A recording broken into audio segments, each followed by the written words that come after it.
welcome to our Thursday night Inside Texas live show with my guy Evan Beast over here. Evan, how we doing, brother?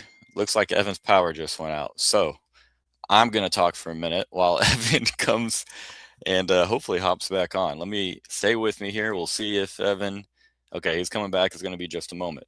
We're here to talk about the comments made by Steve Sarkisian today, and Evan's going to have comments or his takes on that. I'll share mine with you guys as well.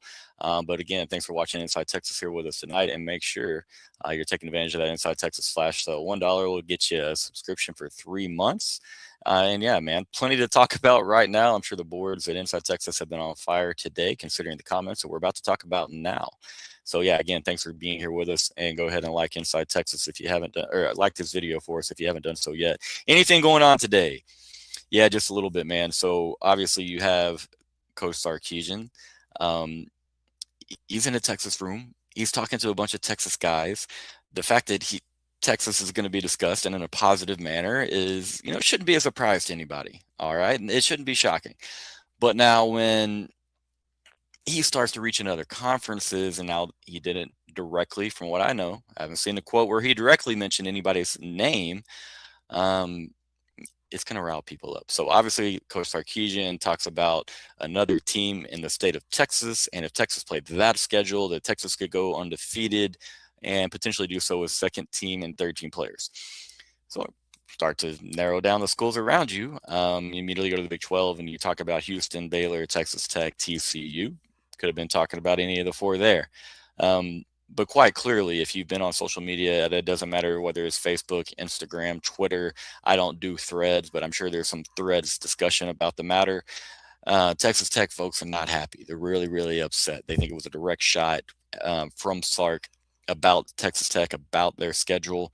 And so it's been a hell of a day on X. Anybody that hasn't been on Twitter or X today, go check out all the, it's been a battle, burnt orange versus red and black, and it's on. Unfortunately, it feels a little bit similar to the Texas and Texas A&M. I like to call it the Twitter Cold War that lasted for a very long time, over a decade there. And the only type of battles we had were on social media. And so it's been a fun day on there. We're going to talk a little bit more about the comments here in just a second, but make sure you get on there. It's a lot of fun. Everybody's leaning into it. Tech fans are defending their schedule. Tech fans are talking about Sark and the fact that we haven't won. That he lost 10 or 11 games in the Big 12 in his last 3 seasons.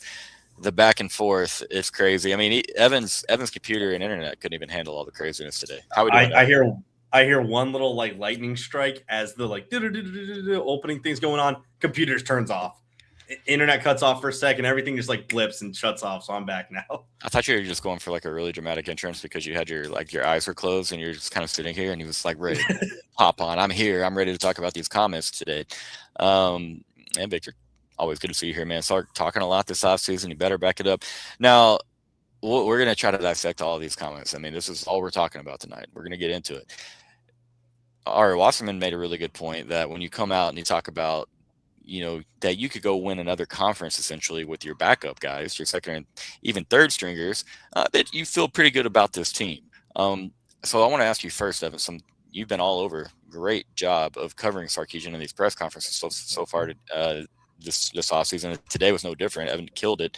Make sure you guys are following him over. I see his handle right there on X.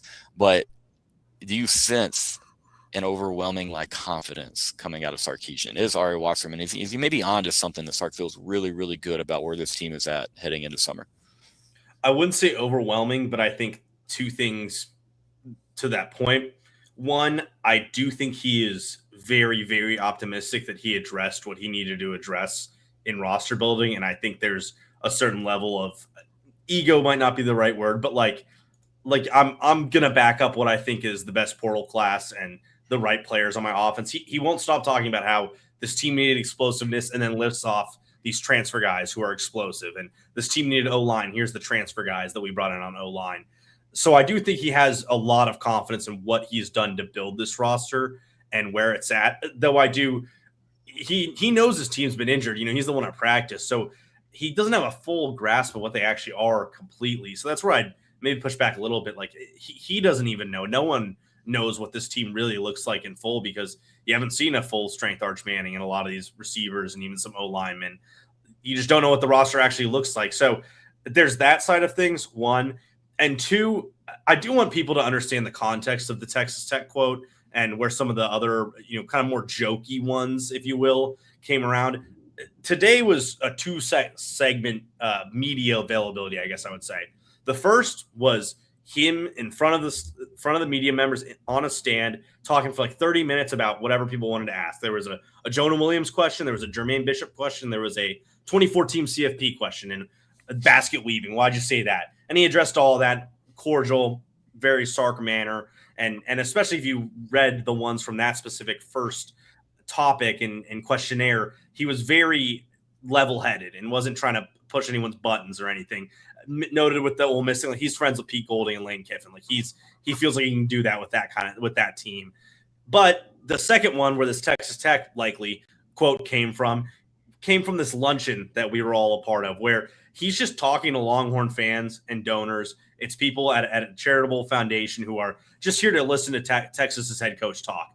And Sarkisian knows he can play the room here. These are people that can help, donate money to his team, but also just like you want your fans on your good side. So he got asked a question and he poked fun at a school. The problem is that with where we are with Sark and this Texas team, especially given that people have the ammo of last year, that's going to go so far in this media world. And so, one clipped quote gets taken all the way to the front page of Twitter and On3's site, our own site, to say like, Sark's throwing jabs at Texas Tech. He made a small comment in a luncheon that was not a full press media thing. Probably not looking good on it's people's jobs. I believe Anwar was the first on it. Like, it's people's jobs to report that, but I bet Sark wasn't all that happy that those quotes came out from that little presser. He called like the offensive line and the penalties like dumbass penalties. So there were just things from that one that were less serious, and so that's why I'm less into the idea what Ari is saying, like, oh, he's really going scorched earth because he's super confident. Like, there was two different sets of things, and one was a lot less confident, and one was a lot more tailored to these Texas fans. So that's the whole context. That's all set up what we're going to talk about. And again, like I to be a fly on a wall in a coaching office, man, like, so many, again, people are so sensitive. The sports culture is different than it used to be. You used to be able to hear something about your schedule and be like, all right, cool. Like, like it is what it is. It's just the outcry. But again, when you have the ammo that Texas has unfortunately provided schools with over, just even since Sark has got there, lost to Kansas, we have a loss in Lubbock. We did have a full first season there with Sark in the Big 12 in the back half of that year. But I had Tech people tell me that you've seen no success in the SEC. You shouldn't have ran away. And it's just like, man, I just don't think a lot of people that I've dealt with today have been paying attention to what's going on. Tech has definitely improved their standing in college football, no doubt. I think obviously they are quite committed to doing so, and I don't think they're going to be going anywhere. But it's like, man, it's like we're already at that table with you guys, and we're going to sit here and we're going to act and talk to you like we belong and like we've been here for a really, really long time. And so, again, this is mostly in context for the back and forth that we've dealt with on Twitter and the things going on there. But I don't have an issue with, even if Sark said, hey, those are dumbass penalties, is he lying? Is this anything that you or I or Eric or Justin or anybody on any platform ever has not said at any point? You know what I mean? Like that's just, it's kind of how it is. Very much, and comparing the coaches, I'm just saying kind of like a Nick Saban-esque comment to me. You know what I mean? Like I like a coach that can, maybe he didn't mean for some of these comments to get released, and to make the front lines of Twitter, we'll call it. But I don't have an issue with it, man. And again, I think he's maybe not spot on in saying hey, our backups could go win the Big 12. But I like that comment is out there, because I am still in the camp of hey, man, this committee, we don't know what they'll value yet, but I'm going to sit here with my fingers crossed and my prayers up that we're finally going to put an emphasis on the strength of schedule. And that's my big main takeaway from what Sark said, is that he is speaking directly to the committee there. And he's like, hey, some of these programs they're good enough to where it's they could go in there and they could win it with half their team. And again, maybe that's not true, but I think when the last season played out the way that it did, Texas goes 9-3. I don't think they were one of the 12 most deserving, but I do think they're one of the 12 best. I've used that line a million times, but I do think it's accurate, at least of my feelings with that team. And so I don't mind him taking another stab at the committee. Hey, You know what I mean? Like not necessarily y'all got it wrong, but hey, in the future, can we really put an emphasis on who you've played, who you've beaten, and not just the win and loss total, man? Because I think that if you get married to that win loss total and you make it to where a school has got to win 10 plus games to get into the college football playoffs and a 12-team playoffs, then the SEC and the Big Ten are, then they're up against it. And again, it's not just to cater to my school, but I want to have the best 12 teams playing in the college football playoffs. And this isn't me advocating for less G5 or no G5 or for no Big 12 or anything like that. I'm just saying I need them to value who you've beaten, who you've lost to, how those games were played out a little more than they seem to be doing so far. So I mean, you think I'm wrong with that? Like, do you think there's a chance that Sark was kind of like, is he talking to the committee a little bit there, or what are your thoughts? I mean, I think Sark, most of what he's done the last 2 weeks, because I'm even including the original basket weaving article in USA Today. I think a lot of it is a direct call more at the NCAA than other coaches more than anything.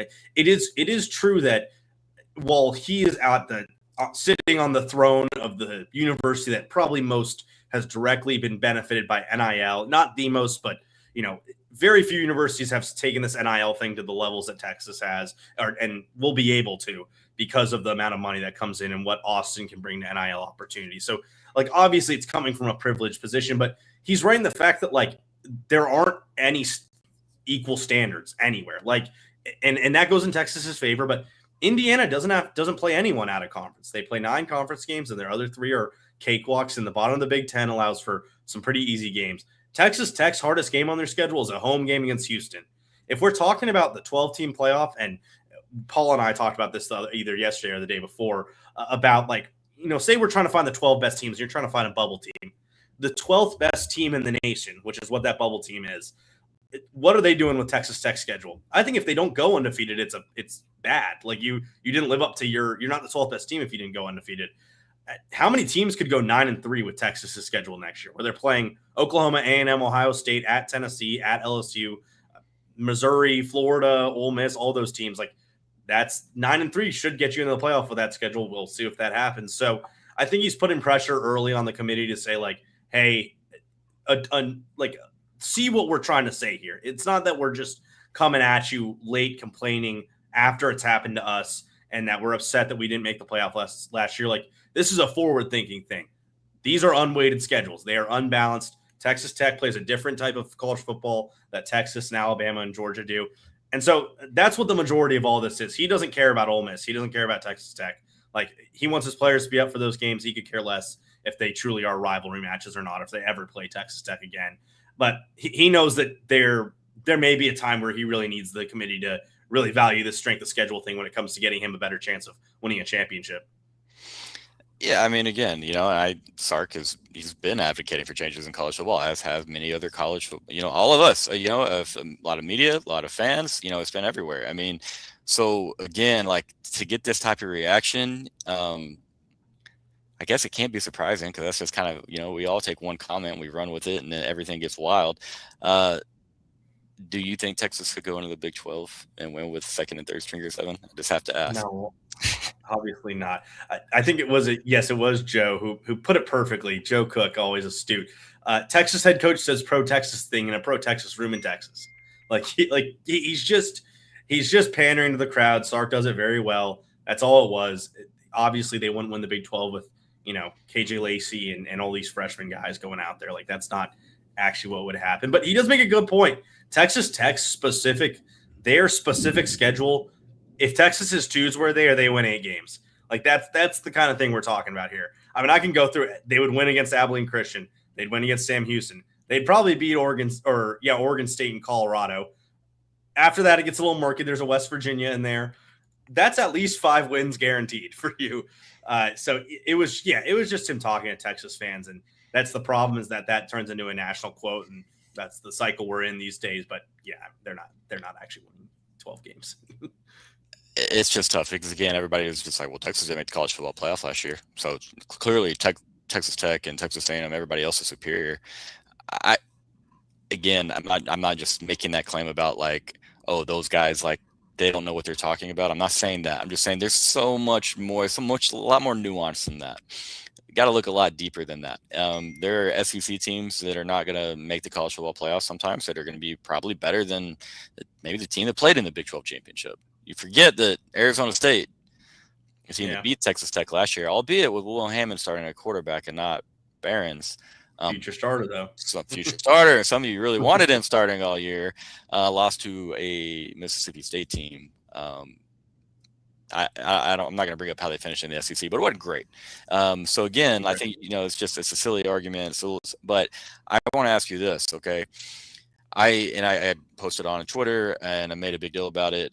But like, would you schedule a Texas Tech or a TCU or a Baylor if you were Texas, or if you were Texas A&M? Of course, you would have to move games like, Michigan's, Ohio State's, Notre Dame. So it would have to be in place of that, because you're literally asking yourself to do too much to play one of those schools and then include another Texas rival, if you would. And so you're going to have one game that is a UTSA or a UTSA caliber on your schedule, and then you're gonna have 9 conference games, and then those two. You're not going to do that.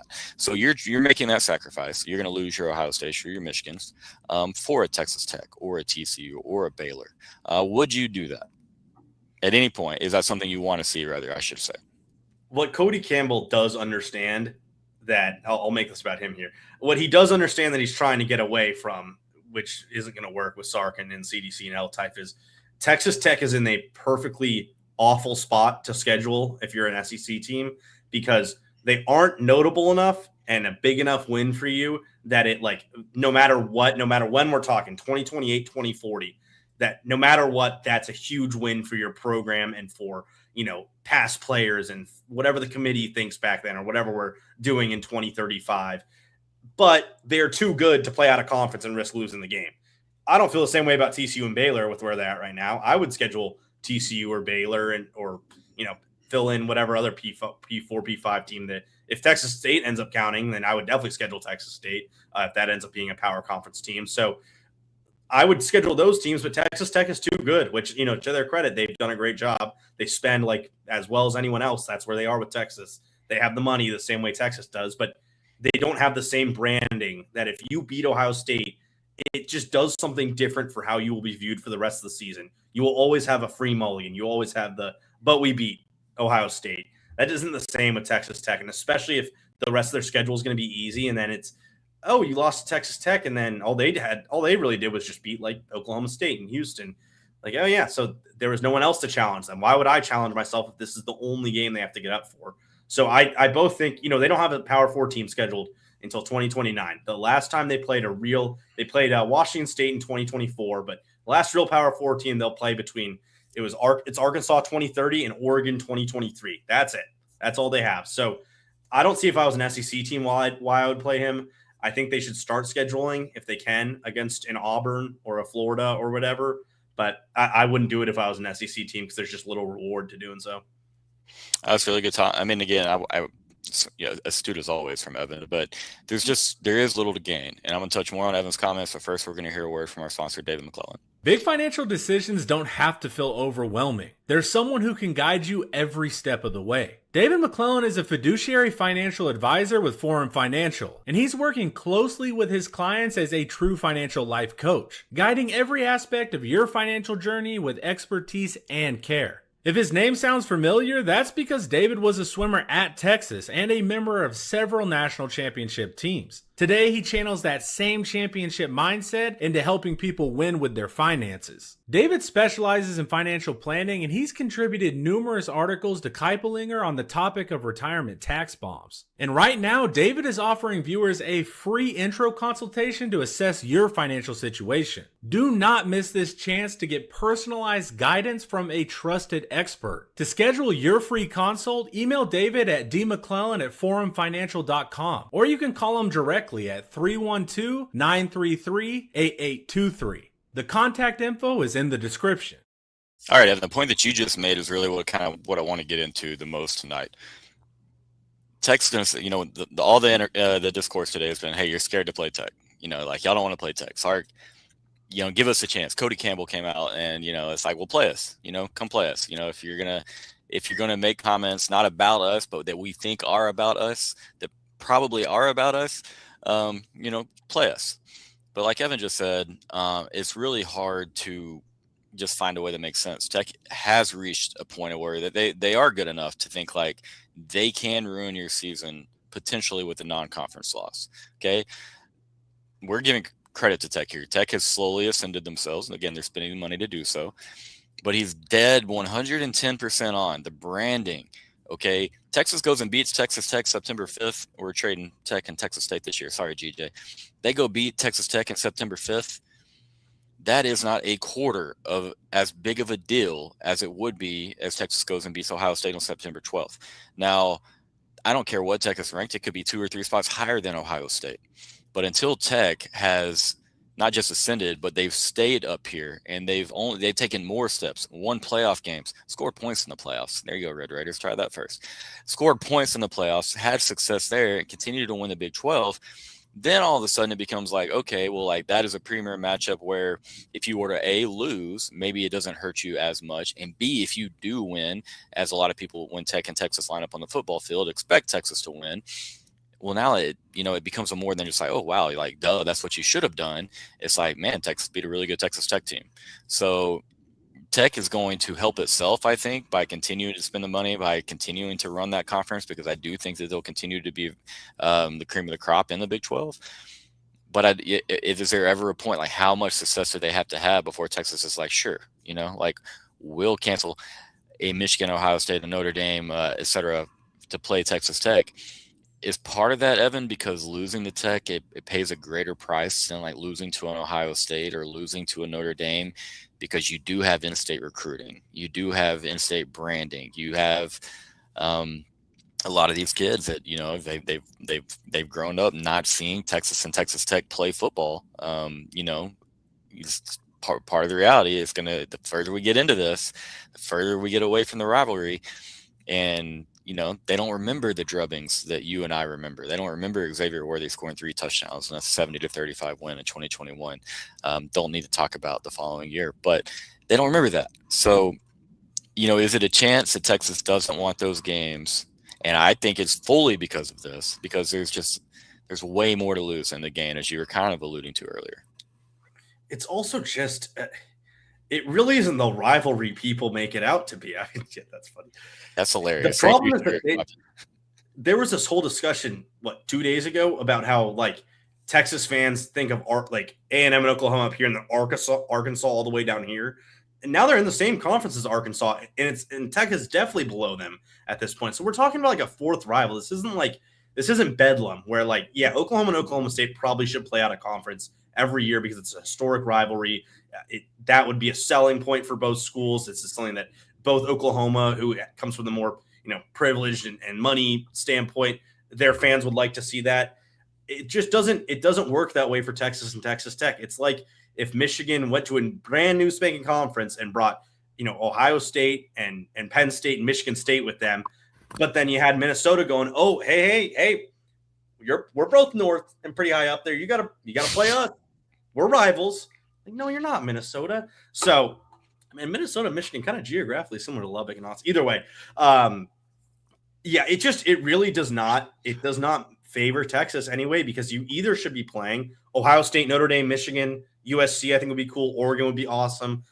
Fill in the blank. I think Miami would be really cool. Any of those schools, or you should be playing Cal, or you should be playing Virginia Tech, right? Like, and those teams at this point are probably a little too far ahead.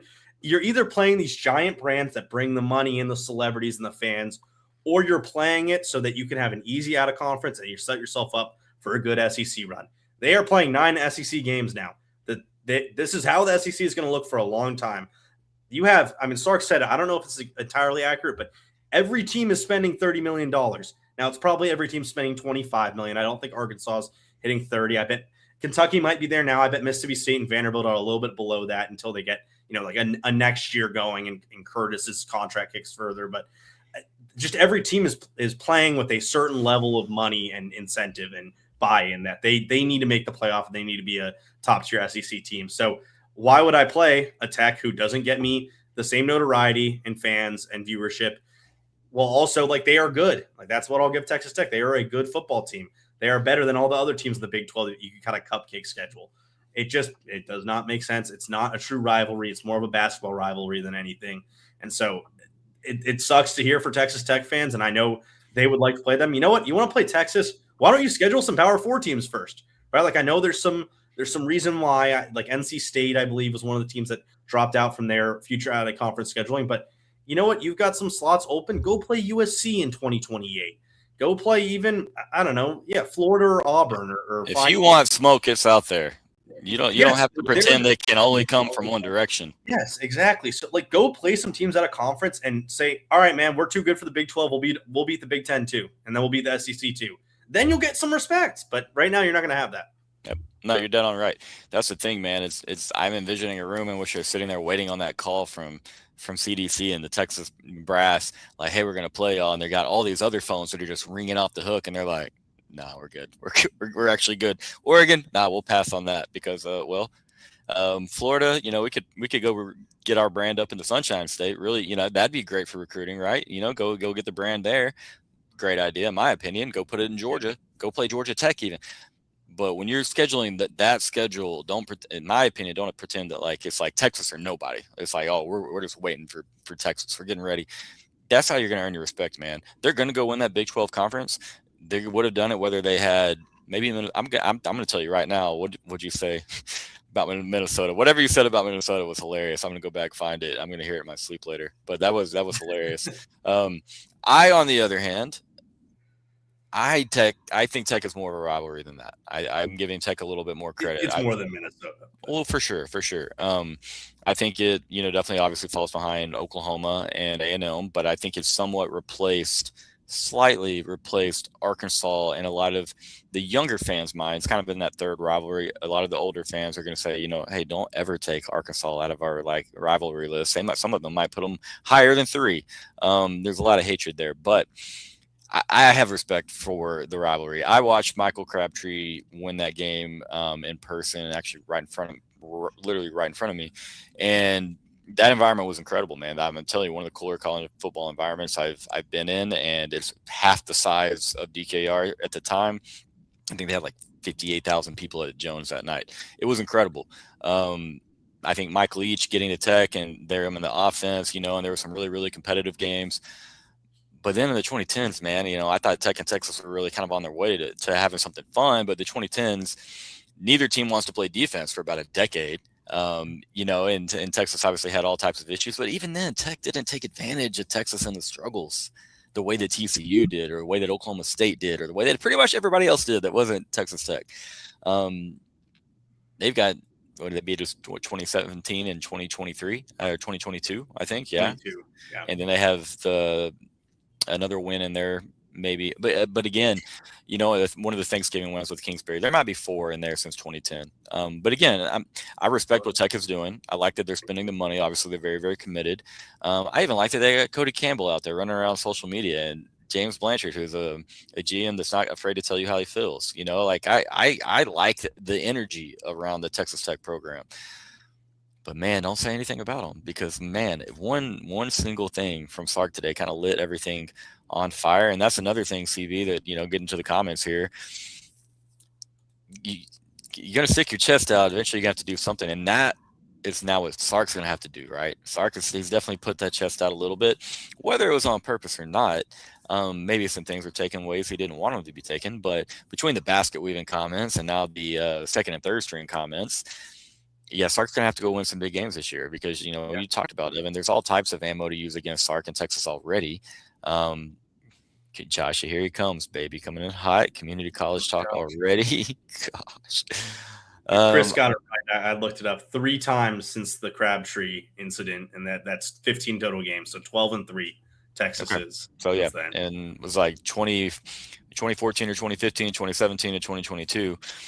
And all 3 of those games are crazy. They probably should have won the COVID game, to be honest with you, the COVID year game, but they blew that. But yeah, Texas, it felt like Texas gave all 3 of those games away. You know what I mean? And again, these are not great teams that Tech beat or anything. And so I'm not dogging Tech right here. I can just say I understand why Evan says, in his opinion, it feels a little bit less of like a rivalry. I don't know, Josh. I feel like they'd line it up right now. I feel like they genuinely would line it up and try to. I mean, it's a huge opportunity for their school. When are they going to get that opportunity again? But yeah, I don't think it's Texas being scared as much as it just doesn't make sense. There's too much to lose. They don't want to hear that. But I do think that's just the reality of the situation. Joshy, you're on a tear here, man. I disagree. I do think they're a rival. Y'all let me know. Do y'all consider Tech to be a rival? Evan's kind of, I feel like, on the fence a little bit. Joshy's in the firm no camp. I do think for basketball, camp. I think it's fair to call them a best, at least for what those last Big 12 years were. I would love to see them play every year in basketball. That would be a lot of fun. That would be a blast, and that's what I would love. I would love to have Baylor's, TCU's, Tech's, Houston's on the baseball schedule and on the basketball schedule. Again, yeah. I would like to play Tech. Don't get me wrong in football, when it makes sense for everybody, sure. But I want to know what y'all think in the comments. Let me know. Do y'all consider Texas Tech to be a rival? Do you consider them not to be? We're kind of split here, but yeah, I got Tech as, I think it's fun, man. And I can't wait for the very first time or the very next time that they line it back up, because it'll probably be the most fun time that we've ever had between the two schools. Remember when the Tech AD thought there was some agreement, Texas and Tech had to continue to play, and there was no such agreement. Is this true, Evan? I don't remember this. I'm forgetting that one too. I'd have to look it up, but I do remember something about the exit where there was more, the Big 12 thought there was more tie-in with Texas leaving than there ended up being. So, and that's probably went to do with the early exit and paying off the fees. And your Mark wasn't happy about that. I will say, it is pretty funny that one fan who just asked Sark a pretty random question about strength of schedule created this whole storm of media and talking points, because the guy who asked was just like, hey, like, what do you think about the playoff committee? Like, how are they going to balance strength of schedule? And Sark had to make the vague comment. So, I mean, Sark does need to, you made this point, Sark needs to back up his talking for sure. Like, no question. That doesn't exactly have to be Ohio State week 2, but like, you don't make the playoff now, you're going to look really, really stupid. And you don't make a run in the playoff, you're going to look pretty bad given the group you have. And, I've been someone who's super against the like championship or bust recently, but the more he talks, the less I can be. Like, it feels like the way he's talking so much. And I know he thinks of himself a little bit in a way like there's a hole that needs to be filled with coaches that are coaches are too quiet about what's wrong with the sport pretty clearly. I mean, there's a lot wrong with the sport, more than there is most sports ever see, at least in the modern era, given, all the inequalities and NIL and eligibility, all that stuff. But he's got to at some point kind of quiet down once practice comes around and really like get this team ready, because they are not a complete roster, and they won't be a complete roster until they show up in the playoff field, and then they have to be. So we'll see how that looks. Great point, brother. Again, made the comment. He's got to win, and obviously September 12th is a really, really good opportunity to kind of get that little bit of a monkey off your back, and hey, back up some comments, man. We're gonna hear a word from Andre the lawyer, and Evan and I will go for a few more minutes here on Inside Texas. Texans know when you're injured, there's one name that gets results: Andre the lawyer. Trust the team that has secured millions for their clients and helped thousands of Texans win their injury cases. Car wrecks, slip and falls, 18-wheeler accidents, on-the-job injuries, wrongful deaths. Don't let the insurance companies tell you what your claim is worth. Andre the lawyer will fight for you. His principal office is in Dallas, but they serve Texans throughout the state. So don't wait. Call 214-444-8808. That's 214-444-8808. Contact info is in the description. Alrighty, guys. So now, in your opinion, Evan, if Texas goes on and, they beat an Ohio State, are we going to see more comments like this from Sark, or is this just like off-season time and it's like, hey, we just keep getting maybe caught in the wrong place at the wrong time? I think maybe the Ole Miss one there. That's the one where I could see something. Definitely Kiffin. There's going to be a Kiffin comment if they go and win in Death Valley, because he's made it public. Like, yeah, he and Golding and Kiffin are all. I think them and Kirby are probably the ones he's closest to in the SEC head coaches, little subgroup and group chat that they've got going on. Excuse me, but I don't think Ohio State. I think the best way he could play it off against Ohio State is kind of a business as usual. Like, yeah, we won. We need that, but we won. So let's keep going. It is.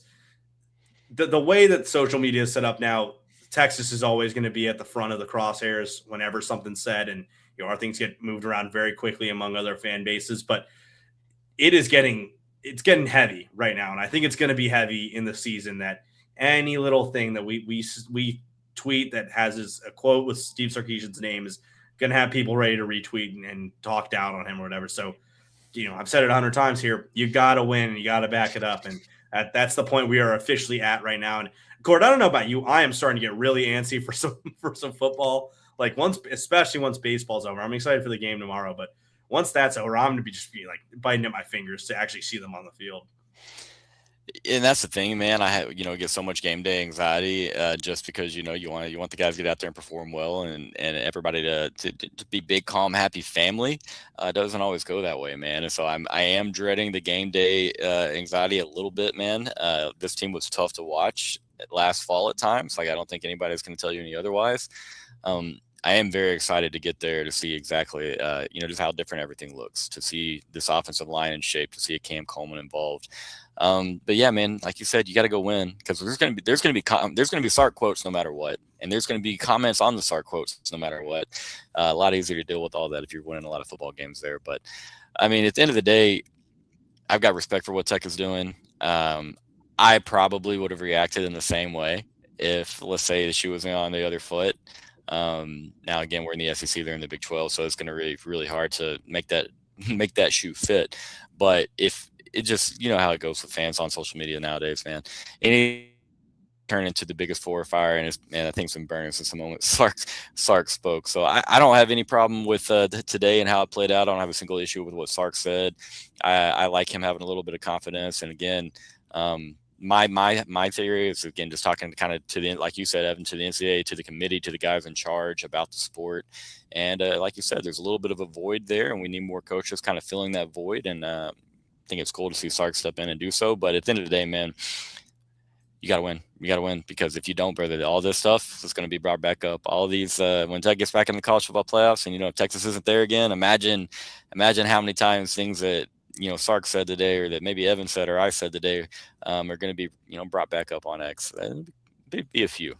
It is quite funny that the year after he lost to a 4-win Florida team and went 9-3, missed the playoff, like this is what he's doing. But again, let me reiterate, for those who missed the first part, this Texas Tech comment really did not, there was nothing behind it, is what I'm trying to say. This was said to, fans at a luncheon, and it just kind of got quoted and thrown around. He really did not mean to go scorched earth with this one. He did with the Ole Miss basketball even, and kind of doubled down on it a little bit today. I don't know how much if you saw that one, Cord, but it's like, yeah, it could be stats, it could be whatever. Yeah. The players can, and I did look it up. I mean, you need to take 12 hours at Ole Miss to get your degree. 12 of your last 21 have to be at Ole Miss, but you can come in with basically your degree fulfilled, do 12 hours online and get your degree. So he's not wrong. I mean, it's a different playing field for recruiting players in the portal.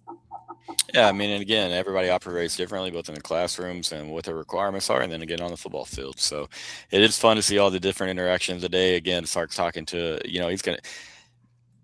Evan didn't know if Sark meant for these comments to come to light. But at the end of the day, man, I like what Sark's saying, man. I like him having a little bit of fun. I like him having some fun with a bunch of, obviously, a very pro-Texas room, man. It's a Texas luncheon, and those guys are just, hey, they're just kind of shooting the shit like we get on here, or like you guys might do with the water cooler sometimes. So don't think at the end of the day it's that big of a comment, but man, it sure felt like it in a particular region of this state. And so we had to talk about it tonight. So yeah, thanks for hanging here with us on Inside Texas. Evan, you got anything else that you want to cover or talk about, go over at all, my friend? No. Oh, well, Jermaine Bishop playing DB in the fall. Yeah, maybe. Can't believe we didn't. Maybe. Again, just talking about such an elite athlete that, to show the wide receiver traits that he has, but then the coaches, to obviously put him over on the other side of the ball, or even consider putting him on the other side of the ball, if that's where he best helps his team for 2026. It doesn't mean that that's his future forever. Just in my opinion, leave no stone unturned. Something that kind of had that mantra for a while now. Do whatever you can to put this version of Texas, 2026 version of Texas football, in the best possible position, man. Because as we said over and over today, we must win. Evan, thank you for doing it, my man. It's always fun to be here with you. I'll be back on Inside Texas Sunday. Hope everybody has a great. Go enjoy the SEC baseball tournament. One of my favorite times of the year, man. Really cool scenes. Check out some SEC baseball. You obviously got Texas softball coming up in action with the Super Regional against Arizona State. men's and women's golf teams both getting ready to go out to Omni La Costa in Carlsbad, California, to compete in the national championships for men's and women's golf. So that'll be really cool. A lot of meat still left on the bone for Texas athletics here. Still a lot that they can accomplish. And all while that's going on, we got some really fun comments from Coach Sarkisian. Seems to be week to week now.